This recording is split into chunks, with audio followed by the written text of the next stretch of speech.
Hello everyone, and thank you for joining us here on STCN. I'm Kevin Richer. This Friday is Halloween, but tonight at 6 at the Hoppin' Moose in downtown Rutland, Dr. Jonas Prida will take a fun look at what scares us the most and why we love it. Dr. Prida, thank you for joining us. Thank you for having me. It's great to be here. So you're a professor of English at the College of St. Joseph's. What made you so interested in the creepy and the crawly?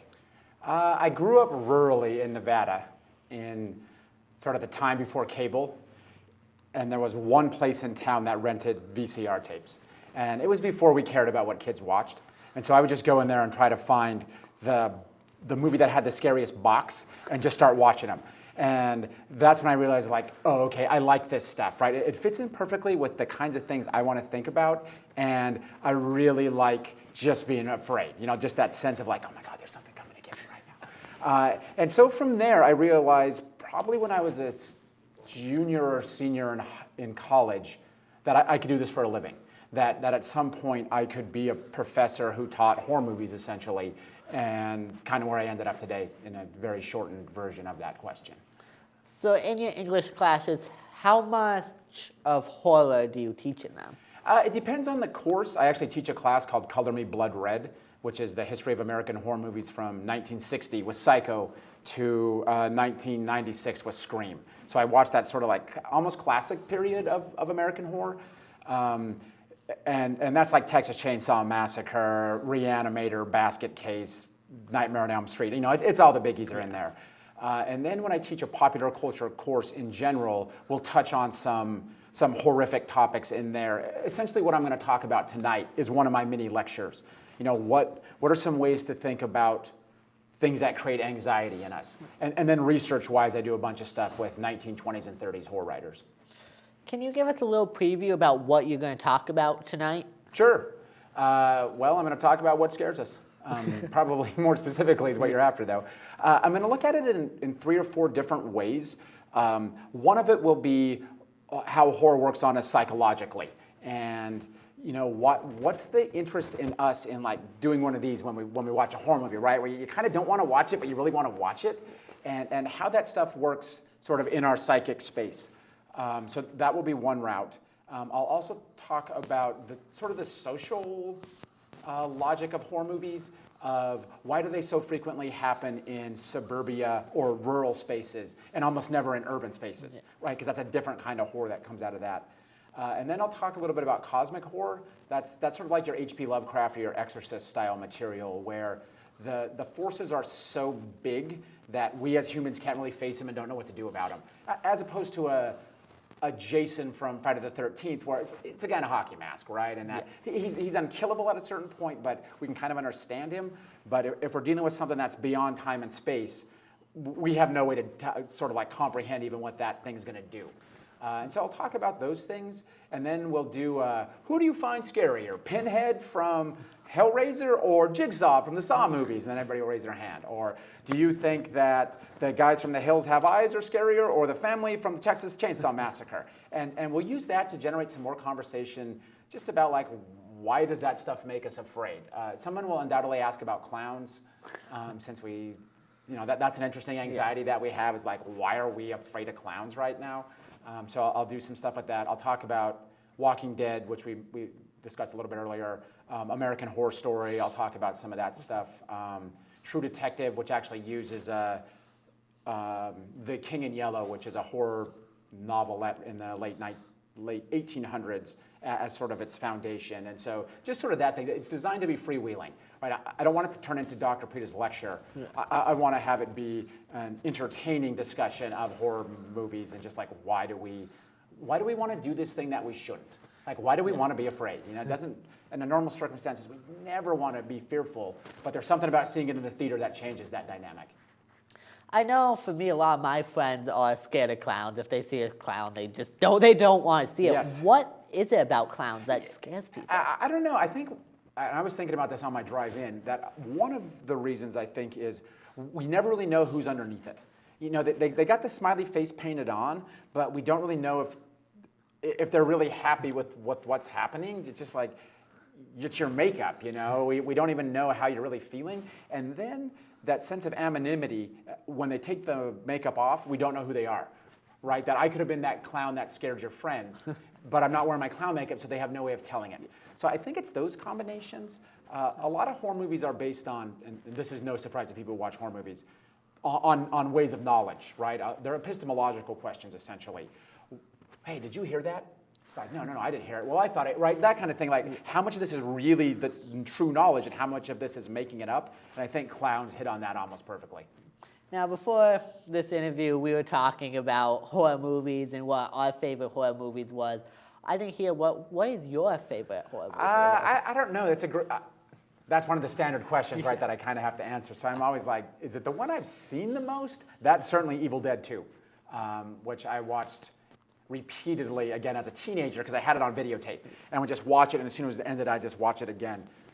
Because I lived in a town that didn't have stoplights, right, so there wasn't really anything else to do. One of the new ones that I really liked was Who's Next? It didn't really get any theatrical release, but it was really smart and had this sense of, you know, it's the usual people are menacing the people trapped in the house, but one of the people in the house is actually a survivalist, and she turns the tables on the killers. And it is just like really smart. You can tell the people who made it went to graduate school. It's kind of how I felt about it. So those would be mine, and then all the classics, right? I loved The Omen. Exorcist was awesome. I thought Saw really did a lot for changing sort of the rules of horror movies, as did Scream. I liked the new Godzilla movie, right? I mean, I know monsters aren't really horror movies, but they kind of are, right? A giant monster is horrific. And when Godzilla like opens the monster's mouth and blows the radioactive fire down into him, that was pretty awesome. So one thing that just popped into my head was, we've talked about classic horror movies, and we do have the new ones today. The classic ones, they're done with the old equipment, and you look at the video of it, it's a little bit staticky. Now today we have crystal clear, high definition. You bet. Do you think that the old ones with that little bit of static adds a little bit more of that scary effect? Oh yeah, for me especially, but it's partially because I'm trapped in my age. You know, I'm growing up in the period of late 70s, early 80s exploitation movies where they're made for nothing and it looks really cheap, but that's part of why it works, right? It was like, oh my God, this must be real. You know, how else are they going to make it look like this? And so I think one of the things that happened was in the mid-2000s, they didn't know how to use the technology yet. So as you pointed out, it was really, really clear, but it's also harder to pull off the sense of disbelief when you can really see everything. And that I think one of the shifts that's happening again now, and that great thing that horror movies do where they're always reacting, is where you can see horror movies where the fuzz is thrown back in. Yeah. Grindhouse, that Quentin Tarantino movie that came out probably a decade ago, that's essentially an exploitation film. That's what it did, right? They digitally imposed scratches in it to make it seem like it was from the 70s. And I like that, but again, I'm unsure if that's just because it's when I'm from or if it actually adds anything to the experience. You might be better able to answer that question than I, as a person who didn't grow up with them. We've talked a lot about movies, and you touched a little bit on The Walking Dead, which is a television show. Yeah. We've been seeing more and more horror television shows pop up. What is it about television shows and have an ongoing story for season after season after season that makes it so popular?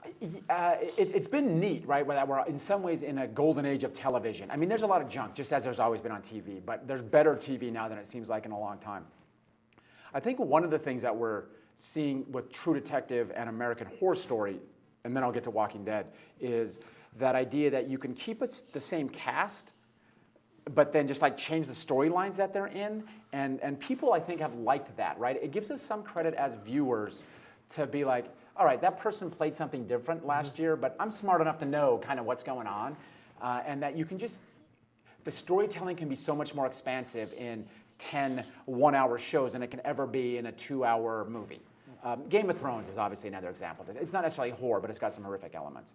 And then Walking Dead, I think, is doing a great job of mixing the horrific element of zombies coming to get us with the human dynamic that it has, where oftentimes the humans are who we really need to be on the lookout for. Because zombies we can understand, right? They want to eat our brains or consume us. But like the human is always the wild card, because at any moment you may turn on me to feed me to the zombie so you can get something out of me, right? And that it's easy to string that storyline out over 5 or 6 seasons in a way that's much harder to do in a movie because you can only have so many twists in the movie before people get sick of it. You talked about zombies, and lately it's been zombies. Yeah. Here in Rutland, we had zombie infested one time.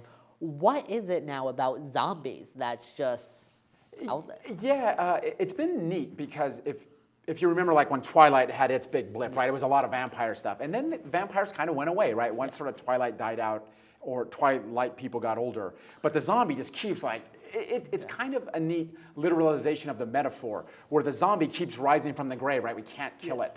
One of the reasons I think the zombie sticks around is it's a great mirror for us. Like whatever we're nervous about, it's easy to project on the zombie. You can think of the zombie about being sort of infectious disease. The zombie can be about consumerism. This is George Romero's like 70s zombies have that feeling. The zombie can be this concern of like, oh my God, we're losing control over everything, including our own dead. And so I think that's why the zombie just continues to come back and come back and come back. And now it's been, probably 20 years that we've had this new zombie revival, and we're still getting zombie movies, which is amazing. Yeah. And I don't know if you saw Warm Bodies. That was them trying to make a Twilight about zombies, right? Where it was a romance thing, and that's when I had this moment of, this is going to kill zombies. But it didn't. They just keep grinding them out. It's exciting for zombie fans. We talked about horror movies, and I asked you your favorite one about that. But what about horror television shows? What is your favorite one out of those? Contemporarily is certainly American Horror Story.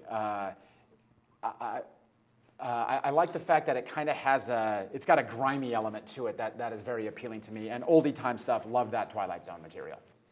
All right, Dr. Prida, thank you for joining us. You can catch his presentation tonight at 6 at the Hop and Moose in downtown Rutland. It's free and open to all who dare to attend. Be there and be scared. I'm Kevin Richer. Have a great day, everyone.